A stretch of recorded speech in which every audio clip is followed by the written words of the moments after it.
Good morning, it's Wednesday, the 29th of April. This is Europe Today, and I'm Maret Gwyn, coming to you live from Brussels with the news and analysis to start your day. Coming up on today's show, Péter Magyar, the incoming Hungarian Prime Minister, is in Brussels today for high-level talks on unlocking EU funds withheld from Hungary under Orbán. He'll be meeting the presidents of the European Commission and Council. Hungary risks losing out on €10 billion in post-pandemic recovery funds unless a deal is reached by August.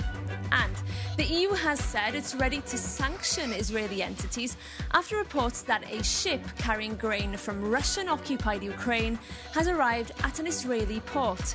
It sparked a diplomatic row between Ukraine and Israel, with Ukrainian President Volodymyr Zelensky also pushing for sanctions. Also today, amid an ongoing standoff between the US and Iran, the European Commission President will later this morning address the European Parliament on the war in the Middle East and its consequences on energy markets and European pockets. Some EU leaders have suggested the intervention from Brussels has not been robust enough. But first, this morning, Hungary's incoming Prime Minister Péter Magyar is meeting European Commission President von der Leyen in Brussels later today as Hungary races to salvage billions of euros in EU funding blocked under Orbán. For more, I'm joined by our Europe editor, Maria Tadeo, who will be following Magyar's trip today. Maria, big moment.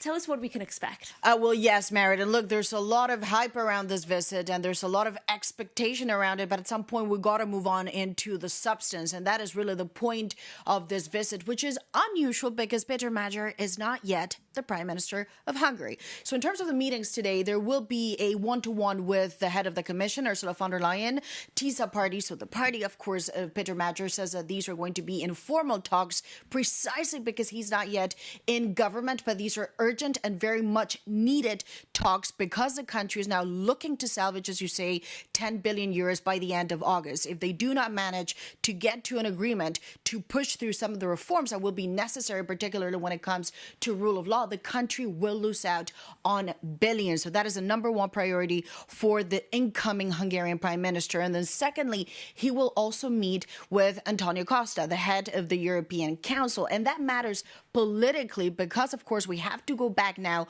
to Viktor Orbán. He had really pushed this policy of the veto policy on common measures by the 27 to the extreme. This had become incredibly tense among the EU Council, but there was also really a question about how can an EU work and operate when you have a country internally that will veto time and time and again all of these major policies. So the goal now is to move into the politics. As I say, however, these are difficult talks and will become difficult talks because Péter Magyar has to do a very delicate balancing act. On the one hand, he obviously wants to reinsert Hungary in the political conversation. He also wants to salvage the money. He needs it if he wants to turn around the Hungarian economy. But at the same time, and this is critical, he cannot be seen, certainly not among his domestic audience, as a man who is simply taking orders from Brussels. He cannot be seen as a yes man to Ursula von der Leyen. So these are going to be, no doubt, difficult talks, but they begin today. And now, Merritt, on that note, let's go now to Strasbourg because we are joined by Roxana Mینزاتو. Of course, she is the Executive Vice President at the Commission for Social Rights and Skills. As I say, she joins us from Strasbourg. Commissioner, thank you very much. Today, you're going to present a plan to combat poverty in the EU. This is a big topic for Europeans, but I have to ask you first about the politics because we are seeing big changes in Bulgaria, a new government, perhaps seen as too close to Russia. And in your own country, Romania, the government is on the brink of collapse, aided by the far right. Are you concerned that both Bulgaria and Romania are moving away from a pro-European path? Good morning, and thank you for the invitation. Well, I will not comment the political situations in our member states, but I will say this, that in the end, democracy is the strongest asset of the European Union. And elections and democratic movements are part of this process, people being able to express themselves. And this is part of the game, I would say. What we do follow is the pro-European stance of our citizens. And looking at the numbers in Bulgaria, in Romania, in Hungary, the very high number of support towards the European Union, the way they understand that their country has benefited from belonging to the European project. This is something that we see in Brussels, in Strasbourg. This is something that politicians in the capitals also see. And so their actions are driven by this pro-European position of their own peoples. I'm absolutely convinced. Just to be very clear on this, because this is a critical point, you're saying that both in Bulgaria but also Romania, a country that you know well, you believe that if there's a change in government, it will stay on a pro-European path. You do not fear a Eurosceptic turn, just to be very clear. I'm absolutely counting on the pro-European stance of every member state. The country that I know best is a country with people that are very attached to the European project, different ages, different social groups. So counting on that to be the main driver of democracy as it has always been. And beyond that, Romania has always been a country on which the EU has deeply relied. So really this for sure will be the reality in the future as well. Okay, and it's also critical for security through NATO. Commissioner, let's also now go let's go into the plan that you're presenting today, because the idea of poverty, this is a growing concern for Europeans who find that they work, but they cannot make at times make it to the end of the month comfortably. What are you pitching? So actually next week on the 6th of May, I will present a social package, our first ever European anti-poverty strategy, looking at a tough reality that 1 out of 5 Europeans, that's 93 million people, are at risk of poverty and social exclusion. Many affected by in-work poverty, as you've mentioned, many living from salary to salary. So obviously it is important that we present the right tools to support on a lifelong cycle, and this is new to our approach, people that are not just already affected by poverty, by low income, by lack of access to services, but to prevent these situations. And the main rationale beyond everything is that we cannot build competitiveness based on social fragility. So first and foremost, we need to address this fragility.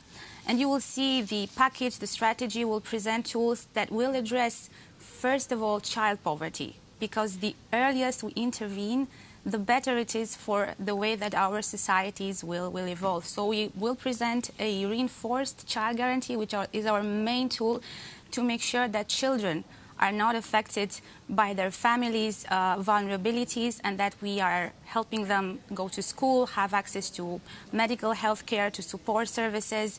So this is quite central to the strategy. But as I've mentioned, in-work poverty, people that are active are also be central to this, but also we will look at people outside the labor market. 50 million Europeans are not looking for a job. They cannot work. So we also want to tackle these categories with an array of measures that member states, because indeed fighting poverty is member states' competence, will deploy. Indeed, but I just want to ask you, perhaps as a final point here, do you have the means and the tools to do this? Because a lot of these policies are driven by the capitals, but also do you have the funding? We're seeing competing interests from defense to hard economy, competitiveness. Do you have the tools, just financial means, to implement these policies? It's a team effort.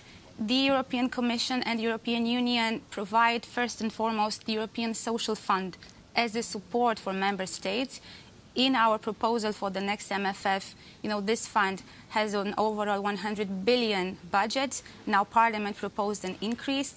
Then you will see in the strategy a number of solutions, while that will be based on European investment products and on leveraging also private resources. So obviously stimulating member states to invest and having a coherent framework on this. But what is essential is that we want that the anti-poverty efforts are coordinated at the highest level, that they are central to the political agenda. And this is the main work, because, as I've said, we cannot build competitiveness on social fragility, and we need to be engaged with this mindset. With the member states and, of course, the working poor, that is an increasing concern for Europeans. Executive Vice President, thank you so much for joining us on Europe Today. And thank you so much to you, Maria, for that, and to your guests, of course, the European Commission Vice President Roxana Mínzató. But we're moving on now. Brussels has said it stands ready to sanction entities and individuals in Israel after reports that a ship carrying grain from Russian-occupied Ukraine has arrived at the Israeli port of Haifa. The European Commission says it has approached the Israeli Foreign Affairs Ministry on the issue. For more, I'm joined in the studio now by our Ukraine correspondent, Sasha Vakulina. Good morning, Sasha. Can you first bring us to speed here? How did this ship end up in an Israeli port?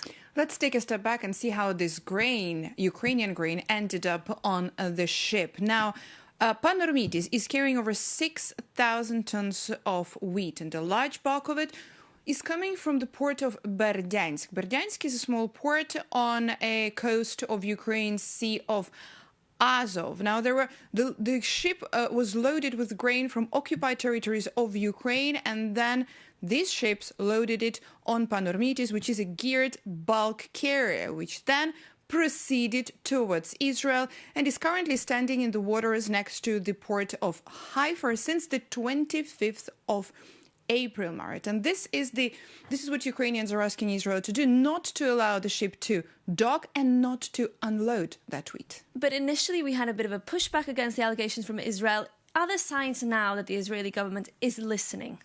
Not yet, but there are signs that they are escalated even more, because Ukraine's President Volodymyr Zelensky stepped in and he said that Russia is systemically seizing grain on temporarily occupied Ukrainian land and organizing its export through individuals linked to the occupiers. Such schemes violate the laws of the state of Israel itself. Now, Israel also reacted, rejecting what was called by Israel's Foreign Minister Gideon Sa'ar Twitter diplomacy. He said the vessel has not entered the port. It is not possible to verify the truth of the Ukrainian claims. Now, in response to that, Kyiv actually released the full timeline of the previous case of the ship Abinsk, which docked and unloaded in Israel on the same port of Haifa in mid-April. And Ukrainians said they did transfer all the official communication and requests to Israeli officials, asking them not to let that happen. Okay, Sasha, thank you so much. I will be keeping an eye out on any updates on that story, of course. But now the European Parliament's plenary session continues today in Strasbourg, with the Commission President Ursula von der Leyen joining a debate on the Middle East later this morning. But there's also plenty of talk about the EU's long-term budget, which is currently under negotiation. For more, we can cross over to Strasbourg now and to our correspondent Vincenzo Genovese. Vincenzo, welcome back to the programme. Yesterday, we know the Parliament adopted its own position on the EU's long-term budget, which runs for 7 years from 2028. Tell us more. Yes, Mared, indeed. Good morning. Good morning from Strasbourg. The MEPs want more money. As expected in the EU's 7-year budget, they are calling for a 10% increase compared to the proposal put forward by the European Commission last July, bringing it up to over 2 trillion euro, which is 1.27% of the EU's GNI. Why this increase? Because they are seeking more funding for defense, competitiveness, strategic priorities, but without cutting allocations for agriculture, fisheries, cohesion policy, or programs such as Erasmus. So this is an ambitious target and will very likely clash with EU member states, which are always reluctant to increase their national contributions to the EU budget.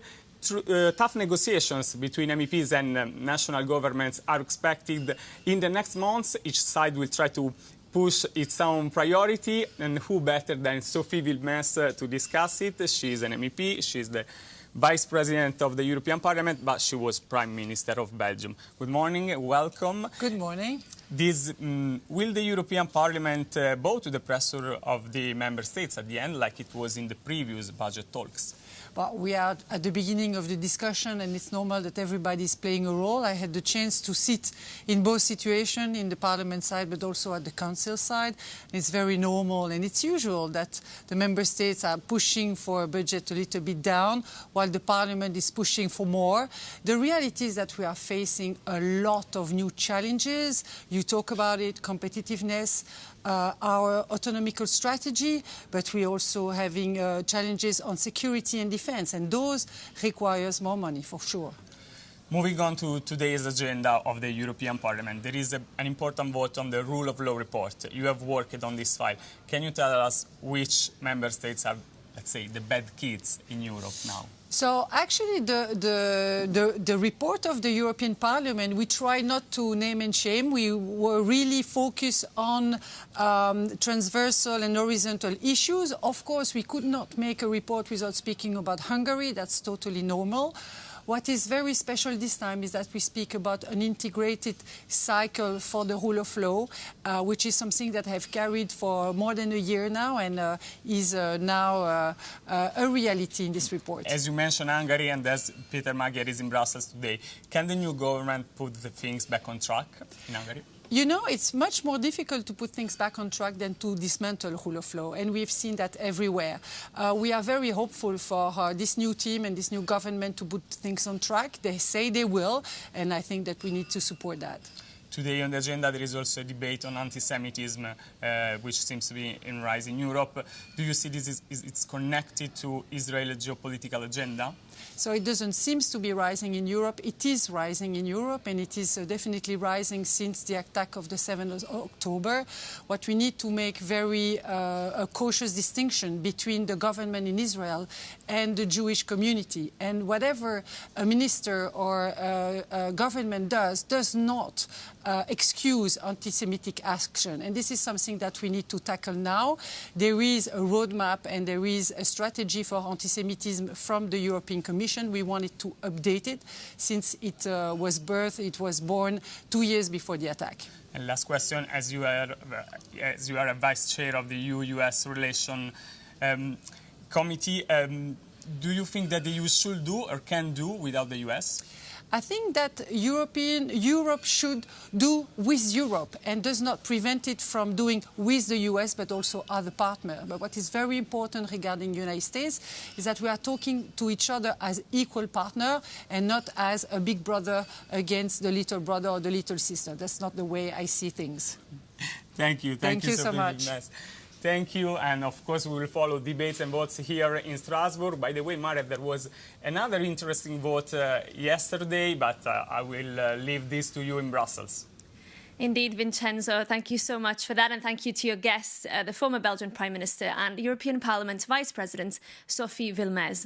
Now, as Vincenzo suggested there, we're moving from politics to pets, because yesterday in Strasbourg, the European Parliament passed the first ever EU rules to protect cats and dogs, banning abusive practices and establishing minimum welfare standards. So, what actually changes? Jakub Janus explains. Yesterday, the European Parliament delivered a sign of humanity for our four-legged companions. The first ever EU law on the welfare of dogs and cats has officially passed, transforming how pets are bred, sold and tracked across the continent. So if you have a pet, here is how it works. At its heart is a 100% traceability rule. So no more anonymous puppy farms or shadowy online deals. Every dog and cat in the EU must now be microchipped and registered. So if you are buying a pet online, where over 60% of sales now happen, you will finally be able to verify the breeder's credentials before you commit. Okay, so what's the deadline? The clock is ticking for professional breeders and shelters. They have 4 years to meet new housing and care standards. And for private owners, the shift is much gentler, with a 10-year window for dogs and 15-year window for cats. And it might seem long, but it is by design. It allows current pets to live out their lives as they are, ensuring that eventually every pet in the EU will have been born directly into this new system of traceability. And looking ahead, the European Commission has also committed to digitizing the pet passport within the next 2 years, making it much harder for traffickers to hide behind fake documents. So, we should all celebrate, especially this little one. That was Jacobianis reporting there, but that's all we have time for today. We'll be back again tomorrow with the last show of this week. In the meantime, keep up to date with more of our reporting on Euronews and Euronews.com. You can also get in touch with us. Email us at europetoday@euronews.com with your questions and your feedback. And we'll see you again at the same time tomorrow.